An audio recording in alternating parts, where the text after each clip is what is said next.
Can you look to the next song?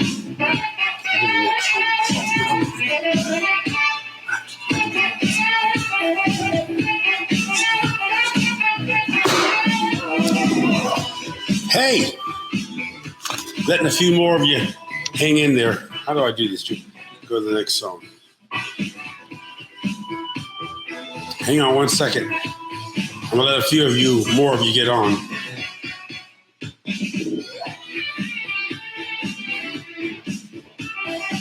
Yeah. That's more my style. I like soft,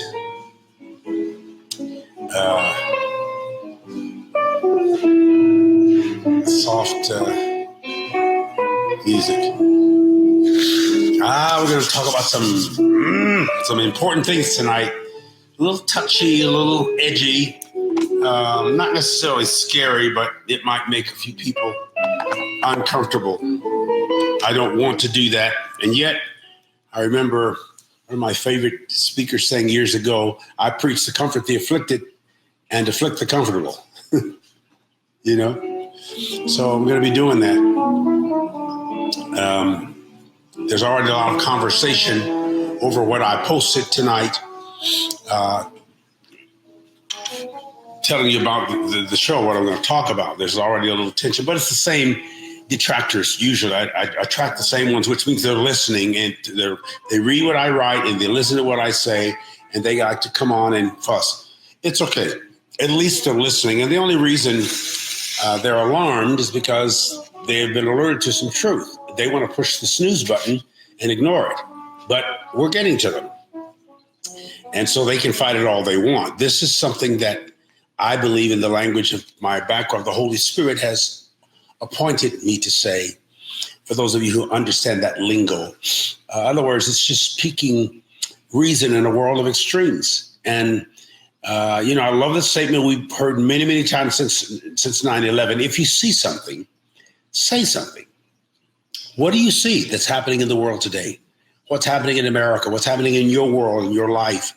And that is an inference. So if you see something suspicious or threatening or dangerous to you and others, say something about it. Now, I could call 911 because this man is basically calling out a militia. He's calling for war. I'm going to read the article that I read, and I think it's called Right Watch. I'm a fourth generation classical Pentecostal fundamentalist Christian, university trained. My major was biblical literature, English Bible. My minor was theology, historical studies. So I've been imbued and even ensconced for the first 50 some years of my life, really up until today, still a fundamentalist Christian. And so I both own and have earned the right to say the kinds of things that I'm saying tonight, that I've been saying all along. I'm not some outsider that hates God and hates the church and all that. I don't hate the church. I don't believe in the God of the church because he's too mean, even though he's in the Bible. And he says, I hate y'all too. Or he says, basically, Esau I hated, Jacob I loved. Earlier, before he said that, he's quoted to have said, I regret or repent that I made human beings. They're mortals. My spirit is not going to strive with them. So that's in the 6th chapter of the first book of the 66 in the Protestant Bible. Christians have always, the non-Catholics have always been protesting something. So yes, I'm into the new wine and the new wine skins, as opposed to the old wine skins, the old winos, and the old winers. And they oppose a lot of what I'm saying, but some of them are really listening. They don't comment. They're just thinking, because among some of the sweetest people I know are fundamentalist Christians. They're benevolent. They tend to be usually compassionate. They go in their pockets very quickly, will literally give you the shirt off their backs when they like you. And if they like you, if they don't, they can be vicious and violent. That's the dichotomy. That's the schizophrenia of religion, even mine. Now, my mother sits next door, 90 years old, with her King James Bibles around her. She has an audio Bible. She's watching TBN right now. She loves the old way, the way she raised us in. She's not going to change at 90. I don't expect her to. I don't expect older people to, and some of you who are even my age, which is 66, to embrace a lot of this. But newer people, younger people, I hear from you a lot. I also hear from older people who are saying, Bishop, we're not quite there, but we're almost there. And some are saying, man, I awakened. I got you. I hear what you're saying. I listen to everything you say. I'm on your book for the second or third time. One of the young Hamilton actors came by today on his way to Omaha, who was here last week eating with us and then had 4 tickets. He grew up around Azusa, and his mother came. Classical Pentecostals. Love me. Love what I'm saying. He's very interested in what I'm saying. He's an actor. There are many in Hollywood, and many were going out this weekend. My daughter's singing for the Governor's Ball after the Emmys. We get to attend the Emmys. And I'm meeting with other people, and they're thinking people. They're reasonable people. They're decent people. Some of them are drinkers. I know a lot of preachers who drink. I'm one. I don't get drunk. I've never been drunk in my life, but I'll have an occasional glass of wine. The other day I had a daiquiri or something somebody gave me, and it felt mighty good. But I'm not generally a drinker. I have an attitude still about me or anybody else who drinks, but because a part of that old Carlton is always there, because practice doesn't just make perfect, it tends to make permanent. So there's a part of me that permanently would be against the things I'm saying. The new me, it's like I've been born again. I'm free to think differently, to love and associate it and include, intermingle myself with a diverse mentality. I do include fundamentalists, but I'm harder on fundamentalists because they should know better than to be so comfortable with hatred and the kinds of things they support in people like Donald Trump. I've never talked about politics so avidly. I like to stay away from it, but I see something, so I'm saying something. So, again, I own the right. I'm a bishop in the Lord's church. I've consecrated other bishops. I've installed pastors and licensed and ordained ministers and male and female. And I've been all over the world. I've preached, and thousands have won thousands to Christ and blessed most of them who are already Christ followers. Recorded albums, gospel stuff that's anointed still to this day. Even if I don't agree with all of the lyrics, I can still feel the presence of the Lord in it. I was talking to a young PAW, not PAW, but UPC, United Pentecostal man who went into the Assemblies of God, who's now not an atheist, but he's totally unaffiliated with the church. In fact, 2 of them were Pentecostal brethren, and they interviewed me today. One of them, Jonathan, used to listen to my cassette tapes on inclusion. He'd listen for a few minutes, then he would just throw it across his room. A few hours later, he might pick it up again and listen, and he would just take it out and throw. He was so disappointed. He did that for a couple of weeks, but he kept listening, and now he's one of the greatest teachers of expanded consciousness that I know. He can sing his butt off. He's white, Pentecostal, sound like a black man, play the instrument, witty, intelligent, bright, funny, and spiritual. Sometimes I listen to these young guys talk, and they are more articulate. They articulate better even than I do. There is a move.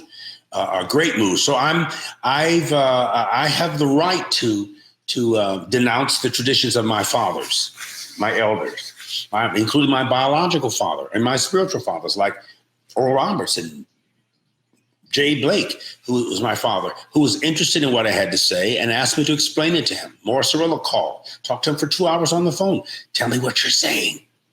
And he didn't disagree. He just wanted to know. Oral Roberts finally said, I listened to everything that you've said, and I like what I hear. That's all he said in my last long conversation with him, which was about 3.5 hours long. So I love these men. I love what they taught me. I have no regrets of my past. But I want to talk about Rick Joyner, because there's an article that somebody sent me from South Africa today, and it says Christians must create militias for the impending civil war. This is a Christian who's considered by some to be an apostle and a prophet. I have met him years ago. I think maybe he spoke at our church once or twice. We either sent some money to support him. He used to come in and out of Tulsa. I think that's what it was. Anyway, this is articles written by Sarah Beth Kaplan with the Right Wing Watch. There's actually an institution, an organization that watches right-wing fundamentalist excesses, and they report on it. And they're critical, but they also are constructive in some of the things that they say in reference to this. Right-wing Pastor Rick Joyner, the head of Morning Star Ministries, recently blamed liberals, meaning progressives, for the rise of white supremacy because they challenge racism. liberals or progressives, many of them are Democrats, but not all, challenge racism. So Rick Joyner, who's a white preacher, Holy Ghost filled, tongue talking, Bible quoting and toting, man connected with Jim Baker and others. He's quite well known in his world. Says that liberals or progressives are he blames liberals for the rise of white supremacy because they challenge racism. Now still convinced that conservatives are under attack, this man, Rick, says he's encouraging Christians to form their own militias in preparation for a civil war. What? I keep thinking it's going to get better, and it gets worse. This is a prominent Christian, well-connected in the charismatic Christian world. Now, not all Christians agree with him. Not all Christians have supported Trump, and not even all evangelicals, especially the younger groups. I've read you the statistics of how many of them are distancing themselves from their parents and grandparents. They're embarrassed. They don't want to be associated with evangelical Christians or schools. There's an article out today about Jerry Falwell Jr. and his sexcapades and how he spends money and he's buying up property and he's mismanaging the funds. Some of the board members, some ex-faculty, they all have to sign confidential letters, but they're all talking. This man evidently has a lot of rot in his thinking. Certainly he has a lot of arrogance, and I'm calling him out. And I say he's not ashamed to say that he's supporting Trump, but this man is shady. He has a checkered background spiritually. And but I'm just frustrated that so many of these Christian leaders are taking this role. And I'm only bringing it up because I think Christianity, they're pushing people I love who are innocent and sometimes ignorant into a place where they're going to be persecuted at a level we've never known in this country. It's like they're begging for it. They're trying to upset the pro-lifers, trying to upset the gays, taking pot shots at them, undergirding and supporting laws that hurting people, supporting these Trump policies that are so vicious, mean-spirited, so evil. This is nothing like Jesus, but that's not their objective anymore. They don't care about being like Jesus. They just care about protecting their control of the culture and using Jesus as really a smokescreen to disguise their vice and their violence. This man says that Christians should form their own militias in preparation for a civil war, which both he, Jim Baker, and others like them predict will happen. It's like Jim Baker is quoted to have said, if Trump doesn't win this next election, that the Christians will create a civil war. There's a lot of scuttlebutt about them saying they'll call it, what do we use? I'll remember the term later. Civil disobedience to protest Trump not winning because of fake media. They'll accuse the electoral process, which Trump did. If he hadn't won this last election, he would have come against it. But since he won, he's all for it now. This man goes back and forth crazily. It's just almost hard to believe. He made the comments on the Jim Baker show. Rick Joyner, Christians need to establish militias in preparation for the coming civil war. He's basically declaring war, civil war in America. That ought to be treasonous. I think I ought to be arrested for talking that way and telling people to go buy arms, and they're doing it. Christians have bought more guns than any other percent of the American population, evangelical Christians. America has 4.4% of the world's population, but we own 42%, I think, of the world's guns. In God we trust? No, it's in guns we trust. The Second Amendment, he says, is linked to militias, that Joyner said. We were meant to have militias throughout the country to defend our communities. Our communities? Who's that? White communities? Christian communities? Anglo communities? Non-colored communities? What is he talking about? I think there's going to be a militia movement that unites and supports and is open about what they're doing, and they're going to be trained and prepared to defend their communities, not their country, their communes, their cults, their races, their cliques, their clubs, their religions, their arrogance. That's what he's saying openly on television. If Christians don't get involved, he says, in things like that, the wrong people will get in, he added. Well, who the heck are the wrong people? Anybody who's not a Christian? Sure, it would be a Muslim, possibly even a Jew, a Catholic, who many of them don't consider to be appropriate Christians. The Protestants or Protestants protest Roman Catholicism. Who are the wrong people? This is so biased, so cliquish, so clannish. Remember, you couldn't be a member of the Ku Klux Klan unless you believed in Jesus, unless you were a Christian. Christians started the first Civil War. Now they're publicly saying we'll start the second one. This is what this man is saying. And he's allowed to say it on television because freedom of speech and freedom of religion. But I'm stunned because I've been in that group for the biggest portion of my life. And I don't hear enough responsible Christians, leaders, who may not support that position, saying anything about it. They're just ignoring it. A silent church is a saltless church. The church should speak up against this kind of violence. Christians need to get in to set the course, he says. We're not just going to attack other races. He's threatening to attack other races. Other races beside which one? White evangelicals or WASP, white Anglo-Saxon Protestants? We're not just going to attack other races, he said.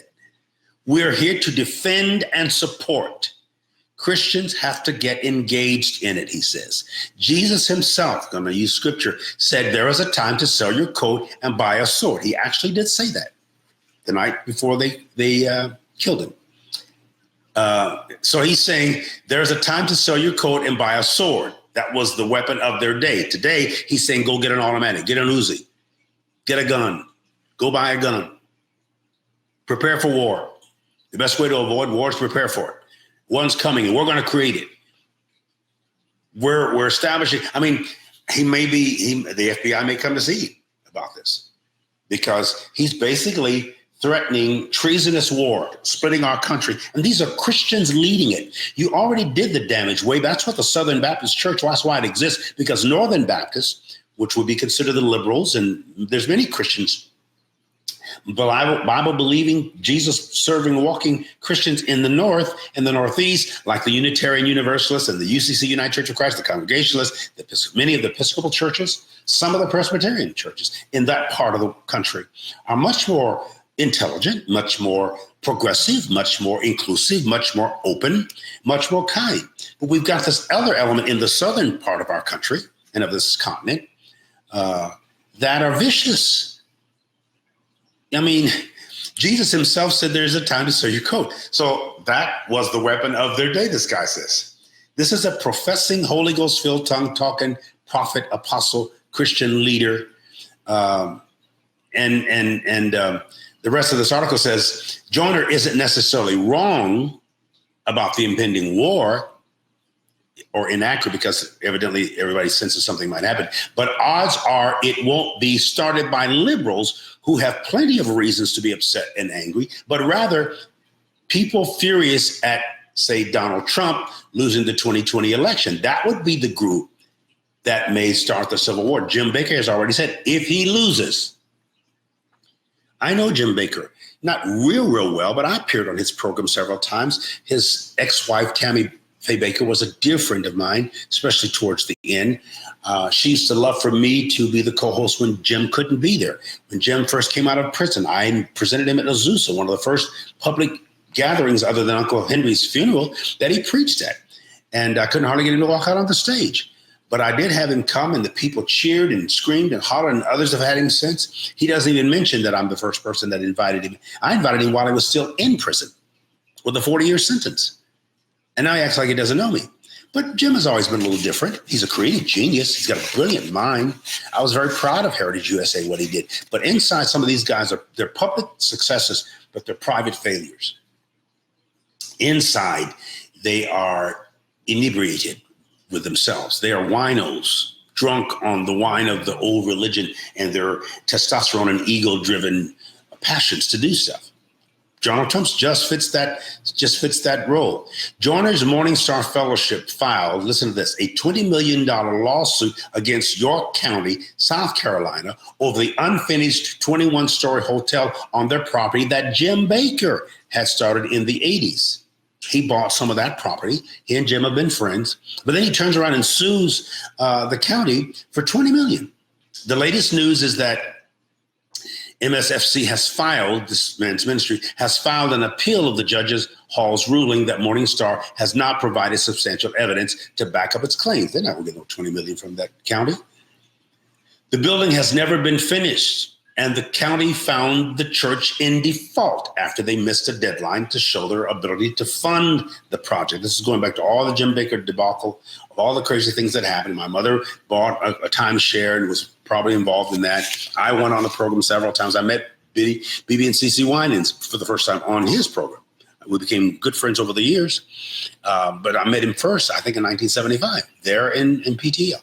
Controversy has also accompanied revivalist Todd Bentley in Joyner's support for Canadian revivalists. Controversy. This man, Rick Joyner, has supported a Canadian revivalist named Todd Bentley. Bentley has claimed that God heals the sick, which is something I believe, and sometimes even raises people from the dead in his meetings. I don't know about in his meetings, but he says that, including 3 people in Pakistan. Well, people being raised from the dead always happens in a foreign country. Reports of which were carried by Morningstar, which is Rick Joyner's thing. Morningstar TV, which is part of Joyner's Heritage International Ministries. When he bought part of Heritage USA, which Jim Bakker started, he has the Heritage International Ministries. ABC's Nightline is the one who reports this, reports concerning the Land Lake revival.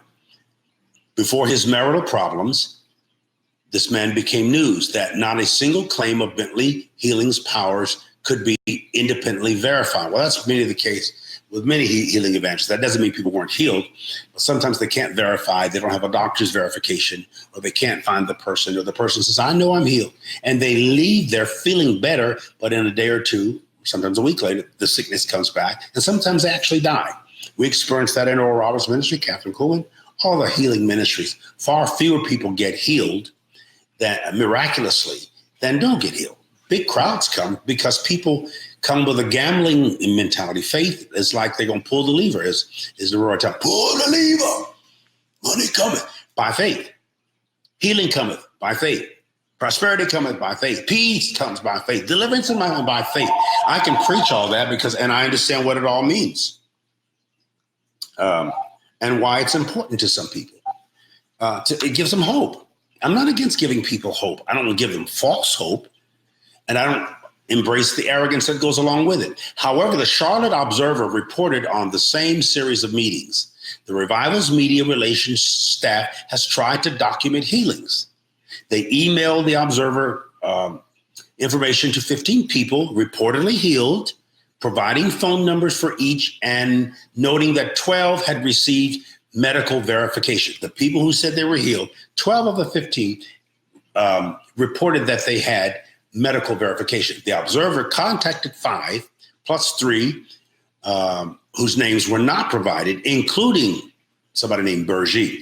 Each said God had healed them through or related to Bentley, the Canadian revivalist, and the Lakeland services. Now, I don't doubt healing. I know that sometimes people get caught up in the moment and they're emotional and they say they're healed and they've not. I've experienced it in my own personal ministry. I understand hype and I understand hope. And sometimes they get mixed up. I understand emotion. I understand charisma. I personally know how to create an atmosphere with music and sound and lighting and words. And I feel the Spirit of God, or that's what I call the presence of God. And I can create an atmosphere where people do believe. It's like a casino. Casa is the Latin word for house. There's a house of gambling. There's a house of guessing. We go there. We believe God. We trust God. We put our money in the offering. We expect a harvest back, and we pull the lever, as my friend Laura Thompson says. And sometimes you hit a jackpot. Every once in a while, you hit a jackpot, and you hit enough jackpots, even though they may be few and far between. You've hit enough to know that they possibly could happen. It's just like people who sit in casinos and drop nickels or whatever they drop in all night long. Every once in a while, they hit a jackpot. Or if they don't, they hear somebody else across the room behind them in front of them, beside them.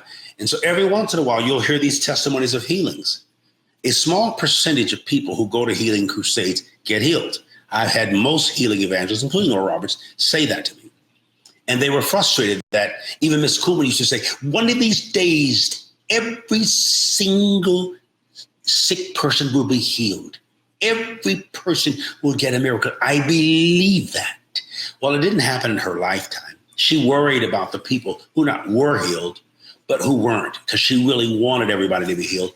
And so did we all. That's common. That's normal. That's natural. Actually, more people are treated and cured in hospitals than will ever be treated and cured in a healing crusade. We all know that Oral Roberts actually built a hospital for that reason. It's just people had trouble after going to him for 40 years for hospital prevention to then turn around and come to him for a hospital invention. He literally invented it's called the City of Faith. Now they call it the Triplex here. It's still there, and there are hospitals in it.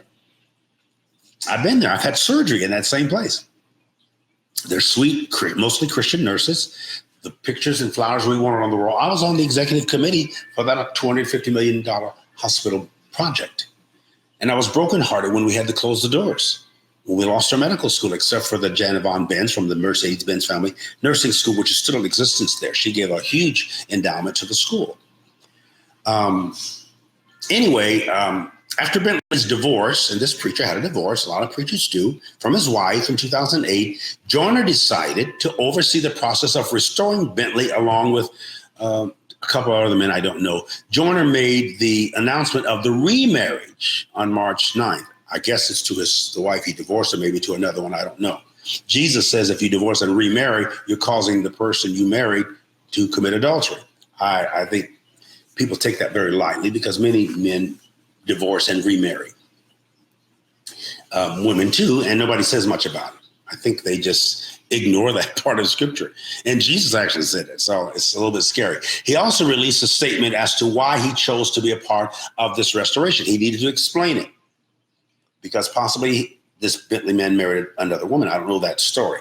There's also been some controversy about Joyner joining the Knights of Malta, Order of St. John, chartered in 1888. Joyner released a statement explaining who they are and why he joined. The Knights of Malta. Knights of anything scares me. Because, you know, the Ku Klux Klan are knights of whatever they are. Joyner is promoter of the Seven Mountain Mandate from a Dominion theology, also known as Dominionism. It's a group of Christian political ideologies that seek to institute a nation governed by Christians based on their personal understandings of biblical law.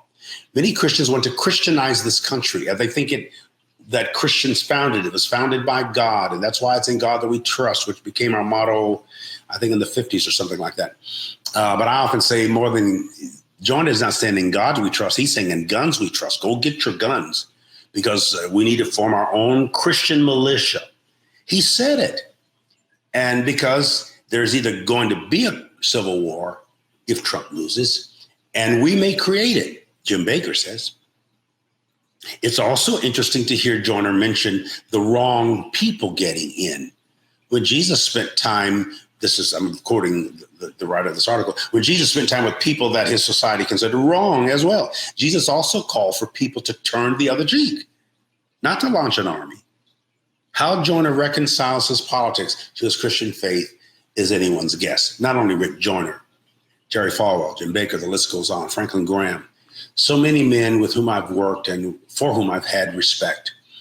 And now I'm more suspect of them, of their character, especially when it comes to race relations and white privilege and white superiority, not white supremacy as much as superiority, that we're better than everybody, all the other creatures, going into all the world and preach the gospel to every creature, every non-Anglo, non-white creature in India, Asia, Africa. That's kind of a subtle hint, insinuation. Nobody mentions it. I didn't for years because I didn't want to stir up the boat. I was trying to bring peace and reconciliation. If I brought these issues up, it would probably even have made Oral Roberts, who is a Native American Cherokee Indian, that's his roots, it would have made him uncomfortable. I didn't want to, I one time had to say to a member of my church, because my staff was at one time 80% non-Black. And one of my members said, Pastor, do you realize that the leadership of this church is 80% white? I said, well, as long as I'm the founder and senior minister, it's 80% black because I have the final word. And I said, and then I followed by saying, we're not creating a civil rights movement here. This is a church. And I'm trying to bring integration. I knew that if white people came in and saw an all black choir and all black leadership, they wouldn't stay. They might not even visit. Whites are not used to being the minority. They can't feel that they are, even if they are. Right now, many white people, Christians included, and they're the ones who are more upset with it than non-Christians or liberals or progressives. White Christians are psychologically breaking down with the idea of not being the majority. And they are the minority now and becoming increasingly in numbers because with Asian Americans here, Native Americans already here, African Americans, Hispanic Americans, all these other ethnic groups, particularly from the East with darker complexions, olive colored skin, sometimes a little kinkier hair, the Puerto Ricans and all these people are moving in. And Trump wants people from Norway, tried to buy Iceland. He's so obviously a racist. And so anybody that supports him 100% the way most of his followers do, I'm suspicious that they are also racist. And that's tolerable, except Holy Ghost-filled Christians, the way I've experienced my Pentecostal background. That's what Pentecost was. It was an inner city church, an integrated church in Jerusalem. People from all nations came, all ethnicities. The Greek word for nation is ethnos, where we get the word ethnics. There were all the ethnic expressions in Jerusalem on the day of Pentecost, and then they begin to speak in a language to which all the other people who spoke non-Jewish languages or non-Hebrew could understand. They heard and understood because they were speaking the same language. I now see this group of people not speaking the same language of Jesus or of me as a follower of the Christ person and principle. I'm frustrated. I'm upset. I'm disgusted. That's not who I am, but that's what I'm feeling. Disgust, disdain, disappointment, not unappointment. Disappointment doesn't mean unappointment. I still have an appointment with life and a message and the ministry. And some of you support. Somebody sent word today. I think he was a Pentecostal preacher's grandson. I got word through Messenger that he says, how can I support Bishop Pearson? He's saying some things that really turn me on. He's involved in the music department of his church. I think he plays the organ. I'm going to learn more about him. But he says, I think he heard me on the Larry Reed show. And I don't know what I said that he liked, but he says, I want to support him. And I hope that you'll do that too, because we're launching a full podcast soon with proper marketing. Our numbers have increased since I moved out of the studio and came home and become a little bit more raw and talking about these more critical issues. I love hugging trees and I love New Thought and eating kale and changing my diet and getting to go colonic too. I'll still be New Thought. I'm a Pentecostal.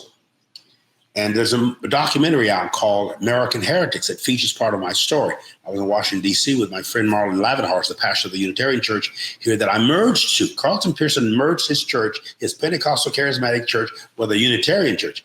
None of the other churches wouldn't have received us anyway, not Pentecostal fundamentalist churches, but we've had a wonderful relationship for 12 years. He's one of my dearest friends. And his predecessor, whom I despised because I thought he was unkind to Oral Roberts. That's the same church that Oral Roberts' gay son attended, the only one he felt that he could attend and be comfortable. He ultimately committed suicide. I was angry at the church, angry at him because we loved him. And but I've studied that church. Also, the founder of that church, who owned the Tulsa World at one time, Tulsa Tribune, I think it was, who founded the church. It used to be called All Souls Liberal Church, ordained that had the first women preachers, was very progressive. He also owned the newspaper that printed the story, which was inaccurate, about the young man hitting on the white teenage girl in the elevator, which started the race riot, the worst race massacre in American history. We'll be celebrating the 100th anniversary of that horrible event, the worst race riot in American history. The only time the Air Force was actually called out to fight. They're just now finding mass graves here in Tulsa. They're litigating all of that to dig it up and to put those bodies. We don't even know what the number is. Could be hundreds of people. They just dug a big hole and put these black people in it. It used to be called the Black Wall Street. It wasn't just racism, it was money. The love of money is the root of all evil. So is the lack of money. And so there's a lot of history here. And you can understand that I'm bothered by, not that terrible things happen, they always have, they always will, as long as the world believes in a God who is vicious and violent and who would torture people infinitely. That's why the whole concept of hell is so absurd and obscene to me, and I speak out against it. I don't believe it in a loving God, that a loving God would even think of something so horrendous that would have 16-year-old, anybody above the age of 12, and the Bible doesn't even support that age of accountability stuff, but anybody who's not a Christian, because of the race, their ethnicity, their nationality, their background, whether they've ever heard the gospel, they're all going to be tortured and tormented in hell. That's worse than Hitler, because the people that were burned in his furnace are some 6 million Jews and another 6 million ethnic people, gay people, mentally, physically deformed people, albinos even, anybody that didn't fit the perfect germ of the German mentality.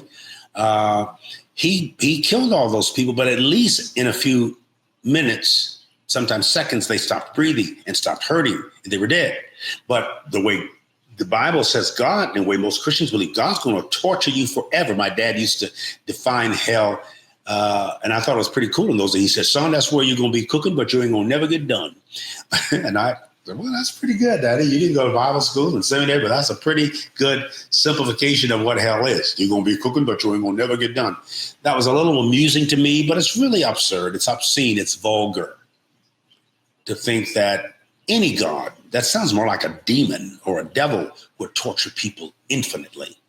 If it was remedial or purgative or curative, if it purged people so that they saw who they were and they came out in a short amount of time rather than suffering forever and came out better, that would make even more sense. I believe faster in reincarnation and karma and coming back as a baboon or mosquito easier than I could believe that people are going to be infinitely tortured. That would mean God, whose mercy endures forever, his mercy doesn't endure forever, but his hatred endures forever. You don't have to hate somebody to make them weep, wail, and writhe and gnash their teeth forever.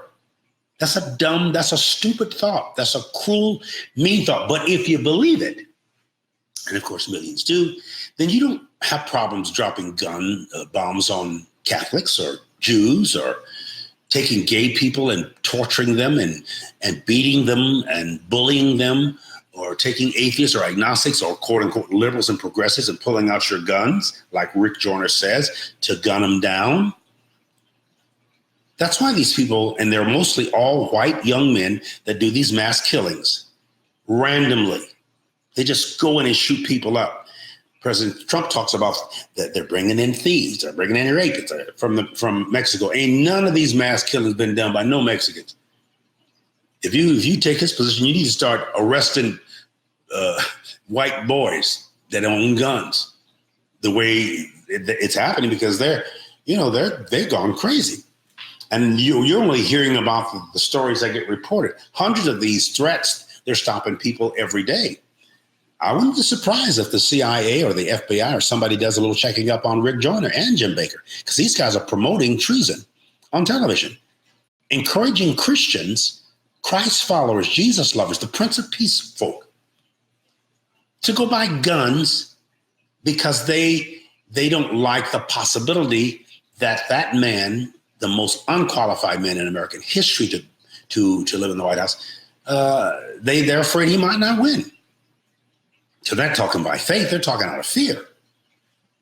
Notice this. I'm bringing attention to it. America's image in the world has changed.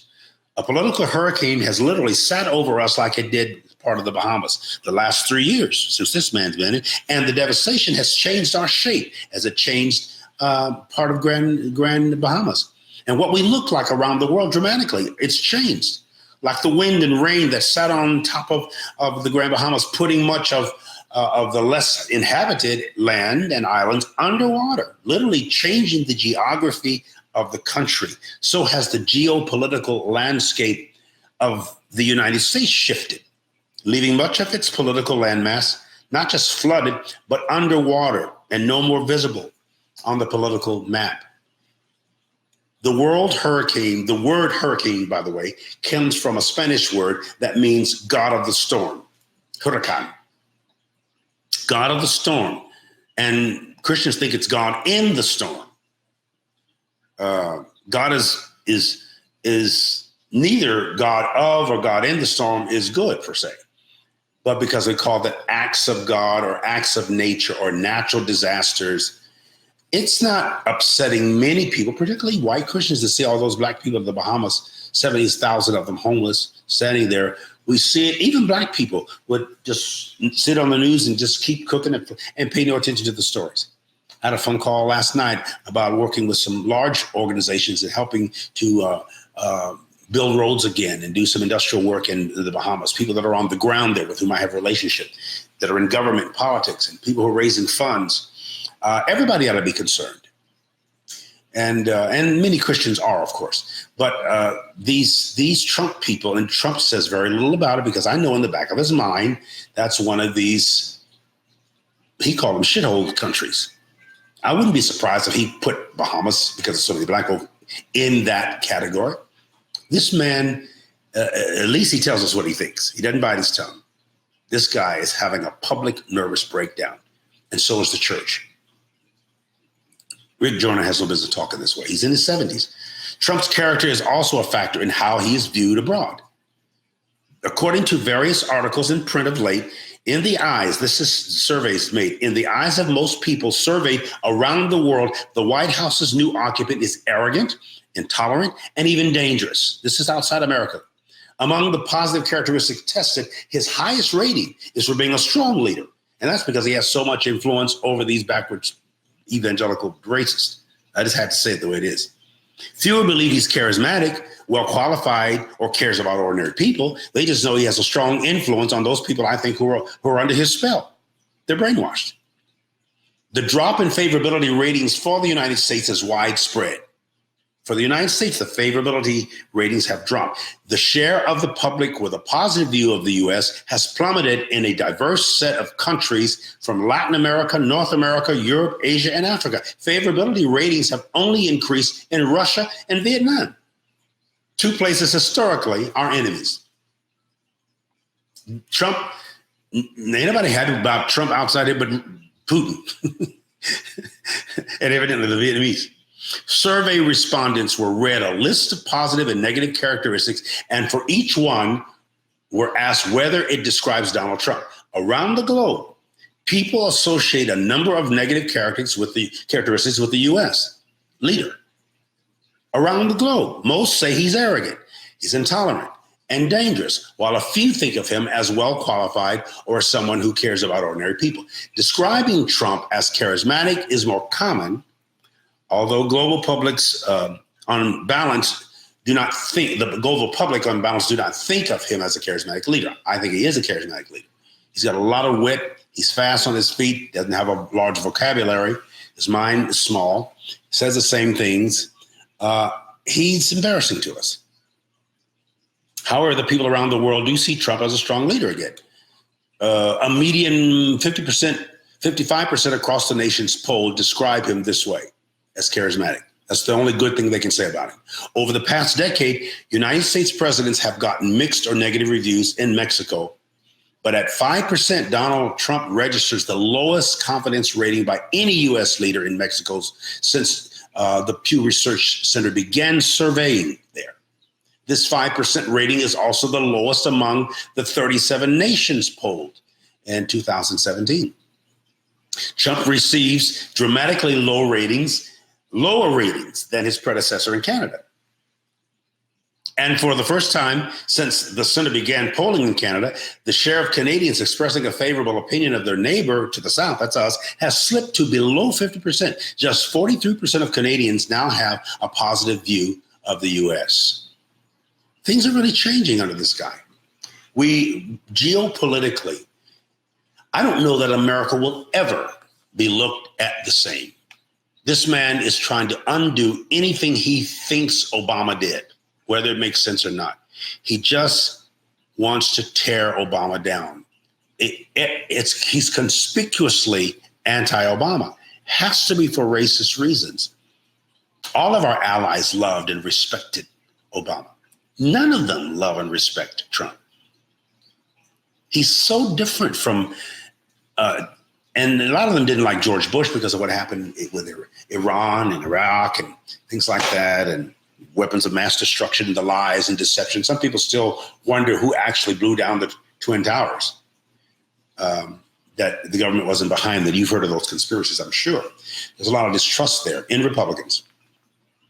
Clinton is still highly regarded across the country. Democrats tend to be democracy, Democrats. Trump wants to destroy democracy, make it look bad. Trump doesn't defend democracy. He wants an autocracy. He wants to call the shots. He would like to stay in office indefinitely and become like a king, like a monarch, like a dictator, like a despot. The owners of an event hall in Northeast Mississippi, by the way, apologized on Tuesday, I'm going to finish with this, for refusing to host a wedding for an interracial couple.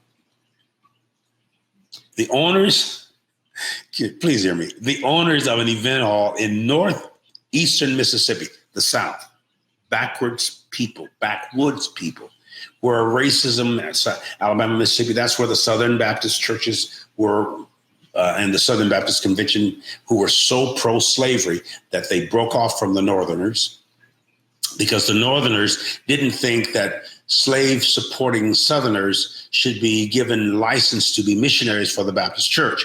That's why they broke off and created the Southern Baptist Convention, which is the largest Protestant denomination on the planet. Somebody said there's actually more Southern Baptists than there are people, because they don't just speak evangelistically, they speak evangelistically. They use a lot of elasticity to make their numbers big. Their younger people are walking out and getting uncomfortable and embarrassed by them, but they are holding on. These old white men and young white men are holding on. Anyway, this group in northeastern Mississippi apologized on Tuesday last week for refusing to host a wedding for an interracial couple, an exchange captured in a widely viewed video, saying, and I saw it, that they incorrectly believed that interracial marriage went against their Christian beliefs. Now, this is the 21st century, and Christians in Mississippi were saying that. I mean, I don't think they even read the Bible. We don't do gay weddings or mixed race because of our Christian race. Our Christian belief. Actually, Christians think they are a race. The woman told Welch in the video, I don't want to argue my faith. We just don't participate. We're Christians. And our religion doesn't let us do integrated marriages or gay marriages. Boone's Camp Event Hall is what it's called, said in a statement on Tuesday that the owners had previously been taught to believe that interracial marriage was against the teachings of the Bible. The owners realized that they were wrong after they consulted with their pastor and others, the statement said. Boone's Camp is sorry for the pain and inconvenience they have caused this couple and have invited them to use the facility, the statement said, which is sweet. At least they apologized once they realized they were wrong. They changed. But if in the 21st century business people still have that mentality based on their quote unquote Christian teachings, there's a lot of people in the backfield woods of Mississippi, Alabama, Oklahoma, Arkansas, Kansas, Missouri, Kentucky, the middle America, Southern America, Arizona. You don't see quite as much in New Mexico. That's sort of a mystical state that has a lot of Native American influences and mysticism and spirituality and esoteric stuff. But the rest of the southern states, Louisiana, all those, there's a lot of racism, and it's ensconced. And it's, it's kept in the churches, particularly the southern evangelical churches. There's just so much blatant racism and elitism, and we're the chosen people and the right people, and we own Jesus and own the scriptures, and we have the keys to the kingdom. We decide who goes in and out of hell, and God speaks to us. He loves everybody, but he likes us, only us. He prefers us. Esau I hated, Jacob I loved. I mean, the Bible, the God of the Bible does come across somewhat schizophrenic, somewhat paranoid, somewhat vengeful. Vengeance is mine, saith the Lord, I will repay. I'm a jealous God. Thou shalt have no other gods before me, nor the presidents before me. He's very autocratic. He creates hell and puts a supervisor over it named the devil. And then it becomes necessary for us to have Jesus to protect us from that God, because that God will kill us. and beat us up if Jesus doesn't protect us. That's basically what Christianity has boiled down to. I'm munching eyes because I'm a little anemic from some surgery I had 3 years ago. Anyway, I care. And so I'm not just trying to be, it seems like I'm being unkind. I have to be forceful. I have to be direct. I have changed. Now, there's a video going around with Benny Hinn stating that he is interpreting the scriptures differently than he once did. He has denounced his embrace of the prosperity message and doesn't believe you should be asking people for $1,000 to get healing or get deliverance or for a breakthrough, and which is very much the opposite of what Oral taught, whom he had great access to, and what most faith teachers believe, that you plant a seed, it's scriptural, do unto others, do what have them do unto you, sowing a seed into the earth, expecting a harvest. As long as the earth remains, there'll be seed time and harvest times. So most, even fundamentalists, believe that part of it. But of course, Benny Hinn's nephew's been going around on the talk shows stating that his uncle, that he traveled with his uncle for a period and saw the extraordinary opulence and extravagant living that the man had. Presidential suites, sometimes they would cost $4,000 a night or even $10,000 a night. But Benny could stay there, and he liked shopping and going to the nicest places and flying his jets. And he lives a good. I know Benny. I was with him for years, preached in his church. We were friends. We haven't had much contact since one of my former chief of my security dropped dead while I was working for Benny. That's a whole other story. But I look at these preachers that I've walked with and worked with, and that's why I say I own and earn the right to say what I'm saying. I know these people. I know their minds and mentalities, and I won't say much about them except when I see something that is dangerously threatening. When you see something, say something. Some of these people are so full of self, so self-intoxicated, so testosterone and ego-driven, you wouldn't even believe they're Christians. They are competitive and insecure, and the things that happen behind closed doors with, and I won't be specific, I just have seen enough. And I wouldn't say a lot about it, but I'm particularly disillusioned and disgusted when Holy Ghost-filled Christians, Pentecostal tongue talkers that are supposed to discern spirits and speak the word of knowledge and the word of wisdom and believe in prophecy and miracles, and because we Pentecostals are extremists in the Christian religion. We're like the Kabbalah group within Judaism and the Sufis in Islam. We all believe in spirit possession and demonstration, and we have high expectations of God and high expectations of the service and high expectations of the preacher and of the song. You have to reach a peak and have some kind of spiritual orgasmic experience, and we expect to pull the lever and get a jackpot, hit the jackpot. The preacher has to hit the jackpot every Sunday. And that will influence the offerings. It'll influence the altar call. But you got to hit the jackpot. You got to feel God and express God and experience God. It's got to be glorious. And I've believed in all of that. I'll always believe in some aspects of experiential Christianity, if I can use that terminology. But I'm very aware of the excesses and the incest of it. We're so into seeding into ourselves. There's a lot, I call that homosectarianism. Same-sex relationship threatens me in a way that same-sex relationships don't. The sectarianism can be violent and vicious. You never hear of gay people bullying others or going out trying to hurt or harm somebody in the sense, other than pedophilias and things, but that's not just gay. That's just people that are perverts that mess with children and hurt them and harm them. But I mean, the way the Christians have become so anti-everything, really Protestants, to shut down they call them abortion clinics rather than women's choice clinics or women's health facilities, because they counsel them and they give pregnancy tests, and they show them how to deal with unwanted pregnancies and offer them places to adopt their children out. If they decide they don't want to adopt them, they assist them in disposing of the child. I don't support abortion as some progressives do, but I do support a woman's choice. I'm very pro-life, but I'm also pro-choice. And I don't believe that arrogant religionists who most of the pro-choice people, the pro-life people are also pro-death people. They call themselves pro-life. They're just pro-birth. They don't care what happens after you're born. The whole foster care program is warehousing children that are manipulated and abused verbally, psychologically, emotionally, and sexually by the thousands and thousands. Even they're finding out how many thousands of people have been abused in the Boy Scouts of America. And now in the athletics and a lot of these trainers. And I mean, this is a pretty messed up world.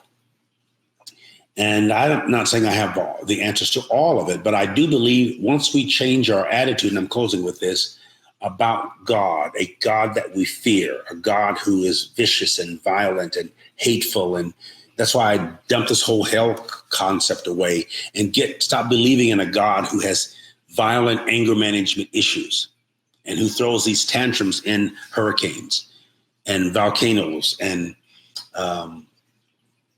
cancer and AIDS and earthquakes, acts of God, natural disasters. We got to get away from that mentality. It's just too dangerous.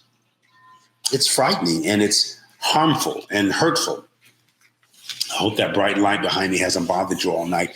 You don't have to really look. You just have to listen. Think about what you believe, why you believe it, and how those beliefs add to or subtract from the quality of your life. Remember the ballots. Vote. Let's get away from some of this extreme. People think I'm extreme. My Christian brethren and sisterin have become extremists, religious extremists. You know, what's the difference in what Rick Joyner says, that we need to create a Christian militia and buy guns? Christians need to do that to start a civil war. What's the difference in that and some extreme Islamic terrorists saying, Allah Akbar, God is great. Allah Akbar, God is greatest. Allah Akbar, and bombing a building or dropping bombs on innocent, their own wives and children. We call them extremists. They're Christian extremists, and millions of them. And the only thing good about the Trump thing is that he has created this coming out party for all the haters on the down low. We didn't know that these evangelicals could be that hateful. Again, I'm making generalizations. There are many, many of them who aren't hateful and who aren't racist and who wouldn't support and don't support Trump, but far too many do. So many do that he won. Now, I think a lot of them are going to change their minds in the next election, but not if they're racist. Not if they think the liberals are all demons and are in trouble, and that kind of thing. I just find that very bothersome, very troublesome. My phone rings when somebody's coming to the gate, and that's what that was. Anyway, think about what you believe and why you believe it, and try to be more prayerful and be more mindful of things that count. I care for you. God bless you. God be you. I'll see you again next time. Again, support what I'm saying. I'm starting the podcast, and sometime this fall, I'm working really hard to get that done so you can hear these hours and hours and weeks and years of conversation and teaching that I want others to hear. I want to reach millions because I think people need support. I care about you so much, and I know that many of you care. You can the information is on the screen there of how to support what we're saying financially. And I have to pay these people that help me with things that I do outside of this. This is the easiest part. But to spend the time answering emails and mentoring people and entertaining questions and doing all these interviews, most of them don't have money. And if I charge, I may not get to spread the message. So I kind of have to depend on people who love what I do and think it's worth $10 of your every week, or $20 or $5, occasionally $30 or $50 or $100. Somebody from Australia sent like $500 to $700, and somebody else sent a few $100 the other day. Only twice has that happened. One lady who grew up in a background similar to mine sent $50,000 some time ago. I mean, it blew my mind. And that kind of stuff overwhelms. It didn't happen often, but when it does, it's a great encouragement to me. So, I don't expect you to do that, but do what you can. Do it tonight. Okay. God bless you. God be you. Peace and love.